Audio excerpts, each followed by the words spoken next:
नरसिंह मेहता ने जो अनुभव किया और उससे मस्त रहते थे, लेकिन नरसिंह मेहता का यश, नरसिंह मेहता की सहजता देखकर वहां के लोगों को परेशानी, क्योंकि इनको, इस बाबा को इतने लोग मान रहे और हमारी कोई कदर ही नहीं।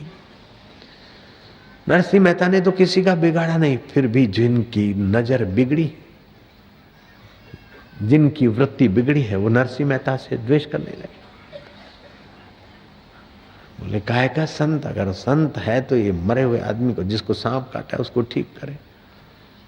अब वो सांप काटा है, ठीक करे क्या?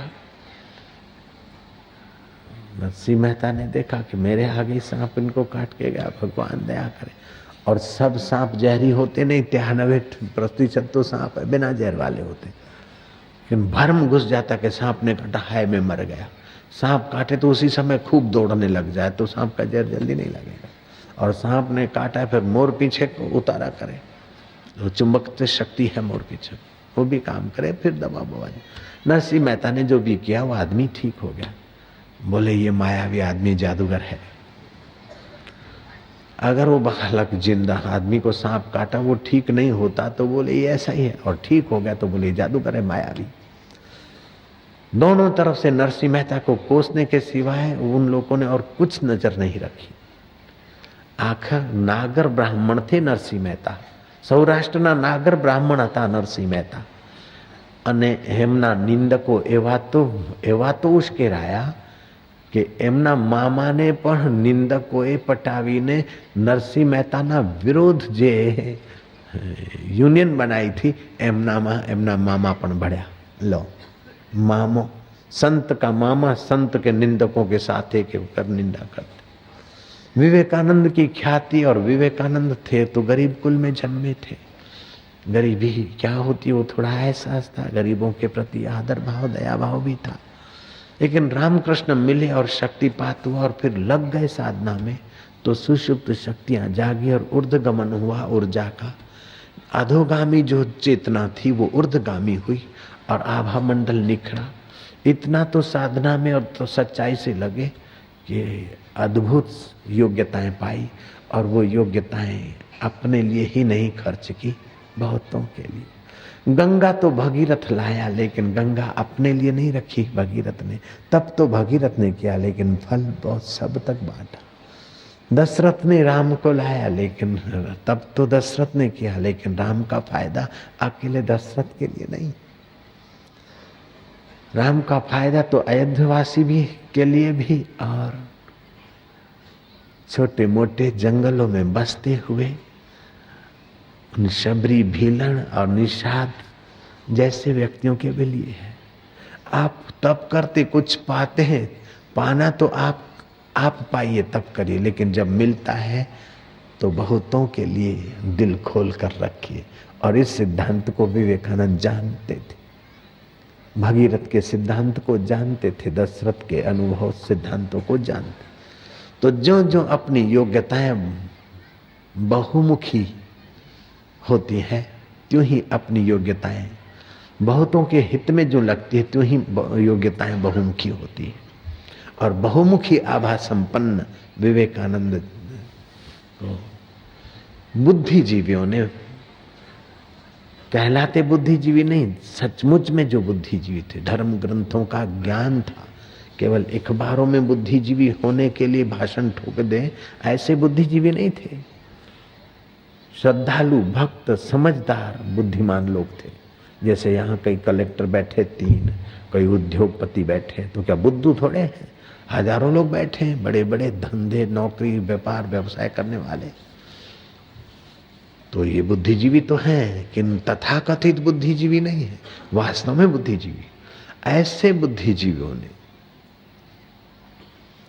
विवेकानंद को गाड़ी में बिठा और घोड़े खोल दिए, खुद गाड़ी खींचने लग गए।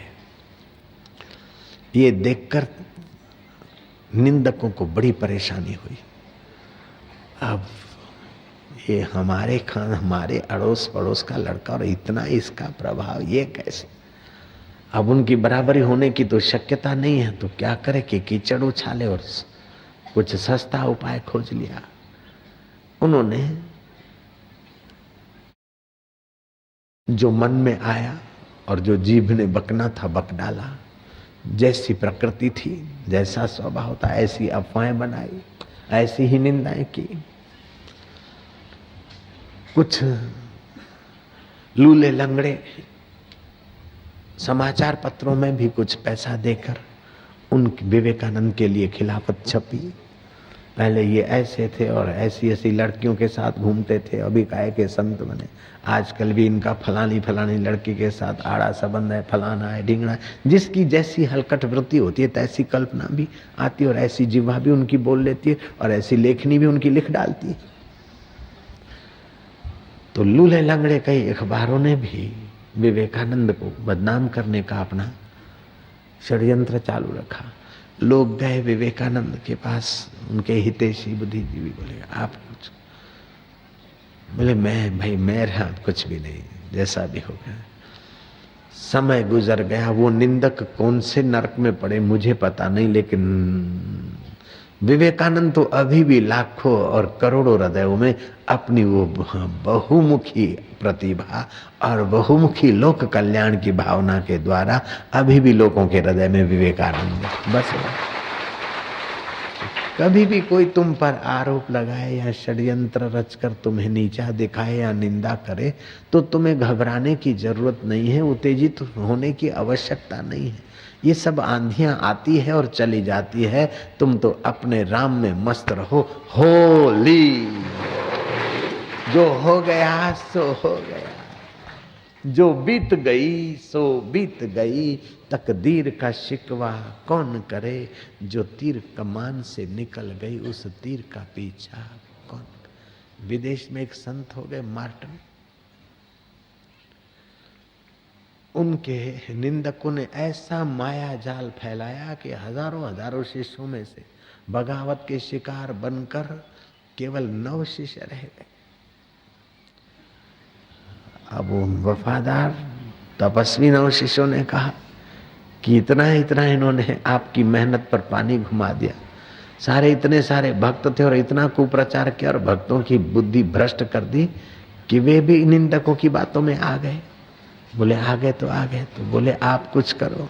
बोले मैं क्या करूं, जो होता है, जो हो गया, जो हो रहा है। मेरा तो कर्तव्य है अपने आत्मा में रहा, जो हो गया। मार्टिन को पता नहीं था कि आशाराम बापू तक भी मेरी बात पहुंचेगी। जयराम जी की।